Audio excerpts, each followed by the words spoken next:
Hello viewers, আসসালামু আলাইকুম। সবাই কেমন আছেন? সবাই ভালো আছেন? আজকে আমি দেখাবো অ্যাডোবি প্রিমিয়ার প্রো কীভাবে ভিডিও সেভ করবেন। তো অনেক সময় আছে কি আমরা ভিডিও সেভ করতে যাই, তো ফাইল থেকে যখন আমরা এক্সপোর্ট করি তখন এক্সপোর্ট অপশনটি আসে না। তো এটি না আসার কারণ হলো কি, আপনার যে ওপরে যে সিকোয়েন্সের প্যানেল, এই নিচে যে সিকোয়েন্স প্যানেল আর ওপরে যে ইফেক্ট কন্ট্রোল, এই ইফেক্ট কন্ট্রোল প্যানেলটা আপনার দেখুন সিলেক্ট হয়ে রয়েছে। দেখুন চারপাশে আপনার বর্ডার দেওয়া আছে। তো এটির কারণে আপনার মূলত হতে চায় না, কারণ আপনি ইফেক্ট কন্ট্রোলকে সেভ করতে চান। তো আপনার কাজ হলো কি, আপনি সিকোয়েন্স, যে আমি সিকোয়েন্সের কাজ করছি, সে যে সিকোয়েন্সটা আমি এক্সপোর্ট করতেছি সেটি ক্লিক করব। ক্লিক করার পর এটি দেখুন চারপাশে ব্লু কালার হয়ে গেছে। এবার আমি ফাইল থেকে এক্সপোর্ট থেকে মিডিয়া ক্লিক করব।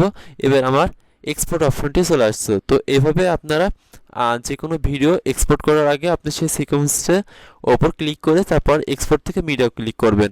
এভাবে আপনার ভিডিওটি ক্লিক করে সিকোয়েন্সে ক্লিক করে ফাইলে গিয়ে আপনার ভিডিওটি এক্সপোর্ট করে নেবেন। তো এভাবে যারা করেননি তারা এভাবে এক্সপোর্ট করবেন।